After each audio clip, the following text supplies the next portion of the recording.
C'est très bien que tu le signales parce que c'est pas assez notifié par beaucoup de vos collègues.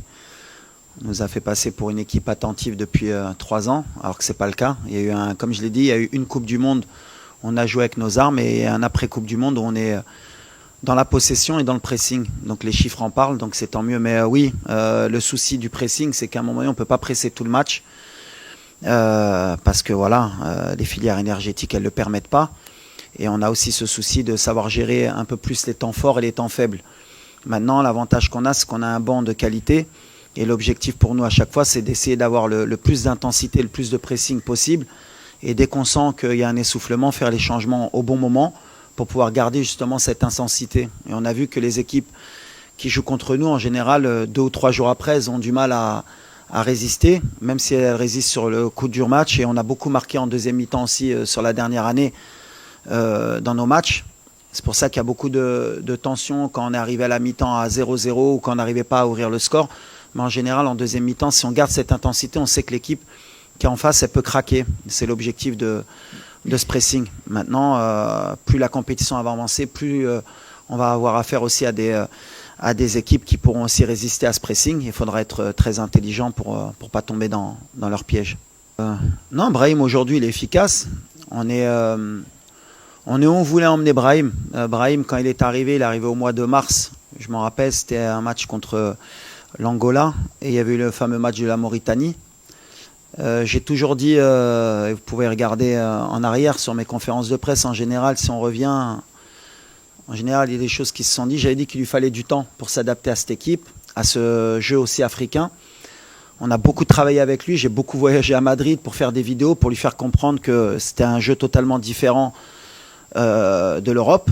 Et il devait s'adapter. Aujourd'hui, il est beaucoup plus proche de la surface. Il lâche de plus en plus son ballon. Il est beaucoup plus mobile.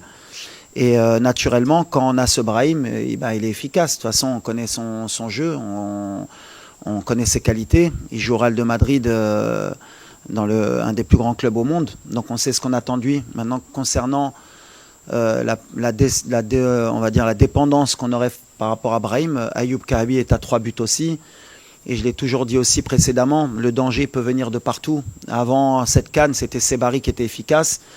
On a eu d'autres joueurs comme Rahimi qui ont été efficaces. On a eu Al-Khanous qui avait été efficace. Voilà. Ce qui m'intéresse, moi, c'est pas le nombre de buts que mettent mes joueurs, c'est que le danger vienne de partout. Maintenant, si Brahim il reste à ce niveau-là et qu'on peut être dépendant de lui et qu'il nous ramène la CAN, en tant qu'entraîneur, je serai le plus heureux des hommes. Ce qui m'importe, c'est surtout le collectif. Et Brahim, il rentre dans ce collectif. Et on aura besoin d'un Brahim efficace. Et quand il est efficace, c'est bénéfique pour l'équipe. Mon état de santé, ça va mieux, beaucoup mieux. J'ai beaucoup travaillé depuis que je me suis blessé, dès le lendemain. Travaillé physiquement, psychologiquement aussi, parce que une blessure qui arrive à ce moment de la compétition, c'était pas très, très évident, mais il fallait rester positif déjà pour moi-même et pour le groupe aussi, parce que voilà, c'était important d'être présent pour l'équipe et d'avoir un rôle aussi à jouer dans le groupe en tant qu'ancien de cette équipe et toujours avoir les mots justes pour le groupe quand ça va un peu moins bien ou même quand ça va bien de pas trop s'enflammer. Donc aujourd'hui ça va mieux. Je commence à retrouver de bonnes sensations. Voilà. Le plus important c'est de revenir pour moi à 100% pour pouvoir aider l'équipe si besoin. Mais voilà, aujourd'hui la priorité c'est le groupe et voilà, peu importe que je sois là ou pas, le plus important c'est que l'équipe performe. Et voilà, après c'est à moi de me tenir prêt, donc on ne sait pas à l'avance qui va jouer, ça je peux le garantir. Donc, mais voilà, moi je suis content de ma rééducation jusqu'à présent. Et puis voilà, pour le reste, vous verrez bien. Ben, avec l'humilité, depuis le début de la compétition, j'ai dit que ça devait être, en tout cas pour nous, le Maroc, pour le staff et pour les joueurs, en tout cas, la CAN de l'humilité. Voilà, tout le monde nous donne favori. Tout le monde dit que si le Maroc ne gagne pas la CAN, c'est un échec. Si le Maroc ne gagne pas facilement, c'est un échec. Et moi, mon travail à moi et à mon staff, et aux joueurs aussi, aux cadres, aux leaders, c'est ce que je leur dis au quotidien, c'est de garder les pieds sur terre et de se rappeler pourquoi le Maroc n'a pas gagné la CAN depuis 50 ans. Et la CAN, on ne l'a pas gagnée depuis 50 ans parce que je pense qu'à un moment donné, on a manqué d'humilité à chaque compétition. Et donc, il ne faut pas qu'on tombe dans ce piège. Ça va jouer que sur ça. Donc, on va rester les pieds sur terre. On va respecter cette équipe de Tanzanie qui s'est qualifiée et qui est souvent là, en Coupe d'Afrique ou en qualification. C'est une équipe aussi qui grandit dans son football. Ils ont développé leurs infrastructures, ils développent leur championnat avec 2 gros clubs. Ils ont des joueurs locaux qui sont très bons, qui ont l'habitude de jouer en Afrique. Et rien que pour cela, demain, ce ne sera pas un match facile, comme contre la Zambie, comme contre les Comores. J'ai toujours répété qu'il n'y avait pas une équipe facile, même si on ne me croit pas. Donc voilà, nous on va jouer avec nos moyens, avec notre force, avec ce qu'on a fait depuis longtemps, pour ne pas leur laisser justement l'espoir de pouvoir créer la surprise. Après, on est chez nous, on va jouer devant pratiquement 68 000 spectateurs. Et c'est un match à élimination directe. Et un match à élimination directe, heureusement ou malheureusement, tout est possible. C'est comme un match de coupe. Alors au Maroc, on a la Coupe du Roi, la Coupe du Trône plutôt, Kass al-Arch chez nous, la Coupe du Roi en Espagne, la Coupe de France. En Angleterre, on voit les surprises. Il y a toujours des surprises. À nous de faire en sorte que demain, il n'y ait pas une chance pour cette équipe. Mais alors Achraf, on a toujours été clair, je crois, depuis le début de la compétition. Depuis sa blessure, on a toujours bien communiqué aussi. L'objectif qu'on avait avec Achraf, c'était de le faire monter en puissance par des entraînements, bien sûr, et le faire entrer en compétition au bon moment. Donc voilà, il est rentré une demi-heure contre la Zambie, un peu aussi dans un score qui était dans un bon confort pour lui, pour rentrer, sans qu'il prenne trop de risques. Physiquement, maintenant, il est prêt. Voilà, il ressent plus rien de sa blessure. Donc, il est apte à postuler pour le match de demain. Après, c'est à moi, comme j'ai dit, de prendre la décision. Il aurait pu jouer un peu le premier match, un peu le deuxième match. J'ai pris la décision de le préparer parce que je voulais quelqu'un à 100%. Et aujourd'hui, on a le luxe, en tout cas aujourd'hui, de pouvoir se permettre, à un moment donné, d'avoir pu se permettre de ne pas pouvoir faire jouer Hakimi, au moins pour les 2 premiers matchs. Maintenant, voilà, on arrive dans la vraie compétition. Et aujourd'hui, voilà, on va réfléchir encore à ce soir, mais Hakimi, il est disponible. Ouais, les pénaltys, de toute façon, ça fait partie justement du processus d'élimination directe. C'est-à-dire qu'on sait qu'on a le risque, si on tombe sur une équipe qui fait bien le boulot et qui nous emmène au pénalty, après, à un moment donné, il y a cette fameuse série de pénaltys qui peut vous sourire. Elle nous a souri en Coupe du Monde, elle ne nous a pas souri sur des compétitions comme la CAN avec Achraf ou avec Hakim précédemment. Mais voilà, comme je l'ai dit, la gestion des émotions, chaque moment, Rahimi, il n'avait jamais loupé de pénalty. Premier match, il loupe. Ayoub, il loupe rarement ses pénaltys. Ça, après, voilà, on peut les travailler comme on veut et on les travaille, nous, souvent à l'entraînement avec des challenges. Voilà, il n'y a pas de vérité. L'essentiel, c'est pour nous, comme je l'ai dit aux joueurs, c'est de faire le boulot pour qu'on n'arrive pas à cette fameuse série de pénaltys. Mais si on doit arriver à cette fameuse série de pénaltys, c'est d'arriver en confiance aussi. Voilà, l'équipe adverse aussi, elle prend un risque avec nous d'arriver aux séries de pénaltys, d'avoir le meilleur gardien du monde en face sur les séries de pénaltys. Donc voilà, donc on n'est pas sur des choses où on panique à se dire si on va au pénalty. Si on va au pénalty, on ira au pénalty. Je l'ai dit depuis longtemps, cette compétition, il faudra peut-être se préparer à un moment donné à aller au pénalty. Et il faut le mettre dans la tête que voilà, cette compétition, elle se gagne peut-être à la dernière minute au pénalty. Il y a tous les scénarios possibles. Maintenant, bien sûr, on espérerait éviter d'aller jusque-là parce qu'on sait que c'est un peu pile ou face. Hamza, un peu comme pour Achraf, voilà, c'était pas un défi ou un challenge. On connaissait son indisponibilité. Voilà, on a beaucoup échangé avec les staffs médicaux et de Lille et du Maroc. Et aujourd'hui, voilà, il s'est rentraîné normalement cette semaine. Il revient bien. Maintenant, est-ce qu'il est à 100% pour débuter un match? Est-ce qu'il a que 20 minutes? Est-ce qu'il a que 10 minutes? On verra. En tout cas, voilà, comme je l'ai dit, la chance qu'on a, c'est qu'aujourd'hui, on a beaucoup de profils d'attaquants. On a un attaquant qui est en pleine confiance, qui est Ayoub. Et le fait de pouvoir compter aussi sur Hamza sur le reste de la compétition, c'était aussi mon objectif, d'avoir un profil différent. Donc est-ce qu'il peut débuter demain? Est-ce qu'il peut rentrer? On verra. Ça dépendra aussi du match, ça dépendra aussi de beaucoup de choses. Mais en tout cas, voilà, il évolue bien. On est dans notre timing.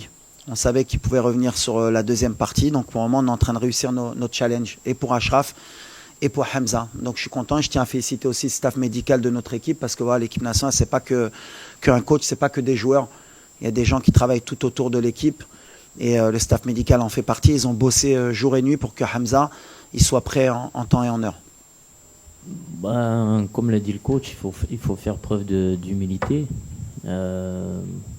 Et comme j'ai dit au tout début, malheureusement dans le passé, on a eu certains déboires parce que on en a peut-être manqué à un moment donné où on s'est fait éliminer de la compétition par des équipes qui étaient censées être footballistiquement inférieures à nous et parce que on n'a pas fait forcément ce qu'il fallait pour passer et on se fait surprendre et après c'est des désillusions et des désillusions et au contraire on a eu des moments où ça n'a pas été le cas et on a réussi à faire de grandes choses aussi. Donc je pense que ce qui est important, on le répète, je pense que le coach vous l'a répété aussi depuis un certain moment, c'est l'état d'esprit. Il n'y a pas à calculer, je pense qu'aujourd'hui, je ne vais pas dire qu'on s'en fout un peu, mais c'est le cas, peu importe l'adversaire, le principal c'est nous.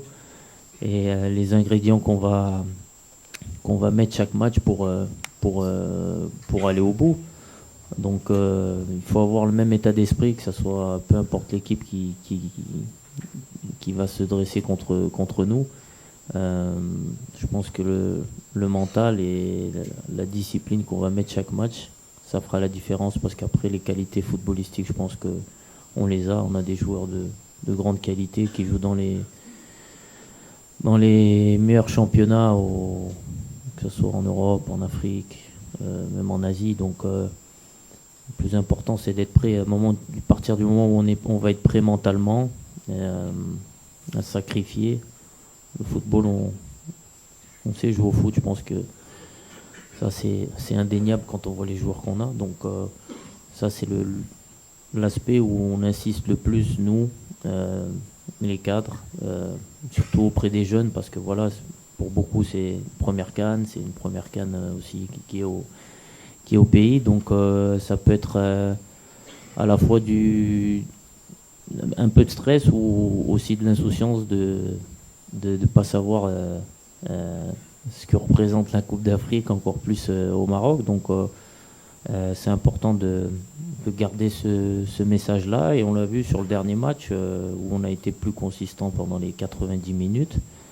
Et au final, voilà, je pense que nous, on a pris du plaisir. Les gens qui étaient au stade ont pris du plaisir. Et au final, à la fin, tout le monde était content. Donc c'était le principal. Et après, concernant la CAN, c'est vrai que ça va faire un changement parce qu'on est habitué à des CAN tous les 2 ans. Après, je pense que d'un point de vue aussi individuel, au niveau des joueurs, ça peut être quelque chose de bien aussi vis-à-vis des clubs. On sait que pour certains, ça a souvent été un frein dans leur carrière. Donc là, ça laisse un peu plus de temps aussi. Donc ça permettra peut-être de voir encore plus de joueurs africains dans les grands clubs et que les clubs arrêteront de trouver l'excuse de la Coupe d'Afrique. Donc après voilà, c'est une fête qu'on aime bien quand même, la CAN, à chaque fois, parce que c'est un moment de convivialité avec toujours une bonne ambiance, une bonne atmosphère, que ce soit dans les stades ou autour. Donc ça va manquer. Mais après, je pense que pour le foot aussi et pour les joueurs, c'est quelque chose qui sera bien et ça va amener une valeur encore plus spéciale à la Coupe d'Afrique. Ayoub, Alors moi, je peux bien en parler d'Ayoub, parce que j'étais entraîneur du FUS quand il jouait au RAC de Casablanca.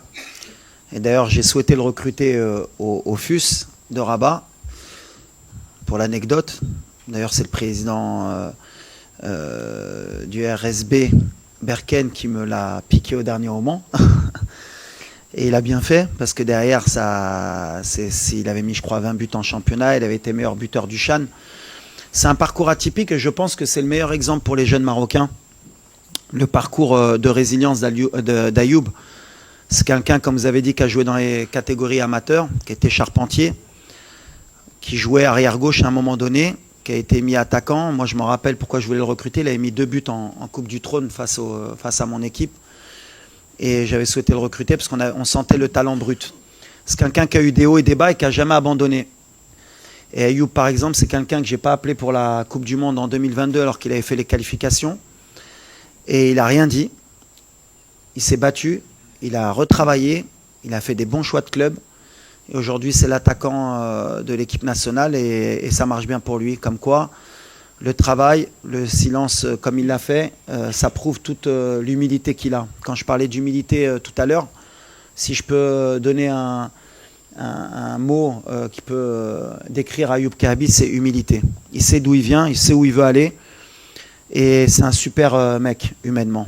Quand je ne l'ai pas pris à la Coupe du Monde, il n'a jamais rien dit. Il a dit « Ok, j'accepte, coach, je vais travailler pour revenir plus fort. » Et c'est ce qu'il a fait. Et pour les jeunes Marocains qui n'ont pas une carrière, qui n'ont pas fait de centre de formation, et qui sont charpentiers ou autres, voilà, le rêve, il est possible. Et quand on peut permettre à des enfants de rêver, eh ben, il faut valoriser ce genre de joueurs. Donc Ayoub, aujourd'hui, tout à l'heure, on parlait de Brahim. Voilà. Ayoub, il fait partie aussi de ces joueurs qui vont faire rêver des jeunes Marocains. Et je suis très fier de lui aujourd'hui et je pense que c'est un joueur exemplaire. I don't know what can happen tomorrow, but we respect a lot this team. The club, it's the club. National team is different. Different spirit, different challenge. And what I said before is we will to respect Tanzania. Every game we play against them is difficult game, tough game. And tomorrow, I think, is same opponent team, fighting spirit.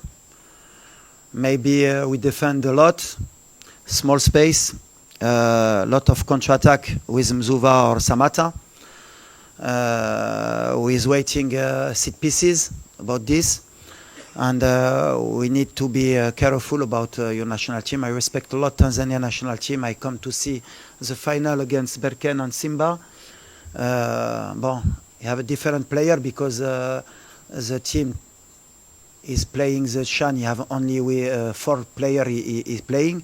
You have 8 players is play outside of the country. And it's different team, but also we want to play same like before and to win this confrontation, Inch'Allah. Oui, il y a eu quelques changements. Après, il y a des changements qu'on fait par rapport à l'adversaire et des changements qu'on fait par rapport aussi aux animations offensives qu'on veut mettre en place. Quand on a Mazraoui à gauche, c'est pas comme quand on a Salah Din. L'opposition aussi, quand on est face à la Zambie ou face au Mali, c'est différent aussi par rapport à la puissance que peut dégager certaines équipes. On s'adapte, mais j'ai pas un 11 type réel. Bien sûr qu'il y a des cadres qui sont souvent là. Il y a des joueurs aussi sur qui je compte énormément et qui ont ma confiance depuis très longtemps et qui m'ont rarement déçu aussi. Mais voilà, aujourd'hui on a un effectif, en tout cas j'ai un effectif à disposition qui me permet de pouvoir faire des changements d'un match à l'autre. Il y en a qui gagnent des points, il y en a qui en perdent, il y en a qui peuvent revenir, il y en a qui peuvent ne pas revenir. C'est après la compétition aussi qui décide. Et aujourd'hui, voilà, on n'a plus le temps aussi de faire beaucoup d'essais ou de tenter des choses. On est sur nos certitudes, on est aussi sur beaucoup de résultats positifs depuis 1 an et demi. Donc voilà, on a eu beaucoup de scénarios avec des fois des Seybari à gauche, parce qu'à un moment donné, c'est vrai que la critique, elle est aussi bénéfique. Voilà. Dire que Seybari ne peut pas jouer à gauche, les derniers matchs, quand il avait joué à gauche, il avait marqué des buts. Je ne suis pas adepte de quand il y a un match qui se déroule pas bien au niveau du résultat pour dire que tout va mal. Si on avait suivi Brahim, à un moment donné, la question de Brahim, c'est pas un joueur de couloir, c'est un joueur qu'il faut positionner numéro 10. Quand il est numéro 10, et aujourd'hui, c'est le meilleur joueur de la CAN. Et comme par hasard, il joue à droite. Mais comme par hasard, comme ça se passe bien pour lui, Brahim, aujourd'hui, c'est trop facile de pouvoir juger les choses comme ça. Moi, je vois plus le côté technico-tactique. Aujourd'hui, on a des armes. On peut jouer avec Abdé, on peut jouer avec Isma à gauche. On peut jouer même avec Talbi, on peut jouer avec Ben Seguir, qui des fois est au milieu, mais qui peut jouer à gauche. On peut jouer avec Mazraoui arrière-gauche, on peut jouer avec Salah Ad-Din. On peut jouer avec Massina, qui à un moment donné, quand il était venu, non mais c'est un arrière-gauche, je ne peux pas jouer défenseur central, mais aujourd'hui il est défenseur central et ça se passe bien. Voilà, on a des solutions, on peut jouer avec Targaline au milieu, comme avec Amrabat ou avec Elianaoui, mais chacun a ses qualités. Et par rapport à l'adversaire, il faut faire les bons choix. On peut jouer avec Bilal au milieu, comme on peut jouer avec Ounahi, on peut jouer avec Sebari, on peut jouer avec Ben Seguir. On peut jouer avec Akhomash. Pourquoi Akhomash il joue moins? On peut jouer avec... on a le choix aujourd'hui. J'ai bâti cette équipe avec le staff et aussi avec les joueurs pour qu'on ait justement le moins de surprises possible, qu'on puisse s'adapter. Mais sur le match de la Zambie, bien sûr que voilà, il y a eu des choses très positives. On a beaucoup plus de certitude sur le plan aussi offensif. Est-ce qu'on va continuer comme ça dans la compétition? On verra, mais en tout cas, voilà, moi je ne suis pas surpris d'Abdé. Par exemple, Abdé, pourquoi il n'a pas débuté? Parce que peut-être que sur les premiers matchs, on avait besoin peut-être de gagner d'abord des points et d'être plus solide pour monter dans la compétition. Mais Abdé, c'est une certitude depuis 3 ans avec moi, puisque je l'ai pris à la Coupe du Monde et il a été décrié. Aux Jeux Olympiques où c'était compliqué, il a quand même, on n'a pas lâché, parce qu'au mois de mars, je m'en rappelle, je l'avais renvoyé avec les Olympiques pour qu'il ait justement cette fameuse humilité de travailler pour revenir plus fort. Mais c'est quelqu'un sur qui j'ai pas mis un billet, c'est plus qu'un billet. Je sais que c'est un joueur de talent et qui est capable, qui va grandir encore, qui va être encore plus fort dans les années à venir. Mais voilà, qu'il fallait faire évoluer, tout comme Bilal, tout comme Ilyes, tout comme Talbi. On a des jeunes joueurs qui arrivent, tout comme Akhomash. Mais il faut les accompagner avec des anciens pour qu'ils comprennent ce que c'est que l'équipe nationale, l'importance que c'est que de jouer pour l'équipe nationale, et par rapport à leur talent aussi, parce que souvent quand on est jeune, on veut démontrer beaucoup de choses vis-à-vis du public, qu'ils comprennent que la priorité, c'est d'abord de jouer pour l'équipe nationale. Et après, dans leur qualité, de les démontrer, de les appliquer pour qu'ils puissent briller en équipe nationale. Mais aujourd'hui, moi j'ai le choix du roi, on va dire. J'ai un effectif, j'ai 28 joueurs aujourd'hui, puisque Romain est en train de revenir, Igamen est en train de revenir. Donc à l'arrivée, sur 28, j'en ai 11 à poser, donc il y en a 17. Si on retire les gardiens, ça fait 15 qui peuvent jouer. Et à chaque fois que je mets mon équipe, quand je regarde ceux qui sont sur le banc, je les appelle les changements de jeu, les playmakers qui peuvent changer l'équipe, je leur dis que les 11 qui sont là, ils pourraient très bien débuter. Mais c'est pas faux. Non, déjà, on a la chance d'avoir des supporters aux 4 coins du monde, j'ai envie de dire. Donc ça, c'est une force pour nous. Après, voilà, c'est comme on l'a déjà dit, on sait qu'on est favori dans ce match. Mais comme l'a dit le coach, comme j'ai dit aussi, il faut qu'on aborde ce match avec beaucoup d'humilité, beaucoup d'envie. Et c'est pas de se focaliser sur l'adversaire, mais uniquement sur nous-mêmes et sur les ingrédients qu'on va mettre pendant ce match pour aller se qualifier en quart de finale. Donc je pense que aujourd'hui on a tous conscience de l'enjeu de cette CAN au Maroc. Et voilà, on a un objectif qui est clair et précis. Et demain, voilà, on a un prochain obstacle qui est la Tanzanie. Et on va tout faire pour franchir cet obstacle en proposant un beau jeu et en ayant la bonne attitude sur le terrain pour montrer les valeurs qui sont les nôtres et qui nous animent depuis un petit moment et depuis le début de la compétition, même si au début on était un peu critiqué, mais voilà, on a confiance pour ce match de demain et voilà, Inch'Allah, ça va bien se passer et puis on va passer en quart de finale. Non, mais ça, c'est... chacun fait son équipe type. Qu'il soit pas dans l'équipe type et qu'on gagne la CAN. Ouais, exactement. Je pense que l'équipe type, ça dépend. La CAF va en faire une.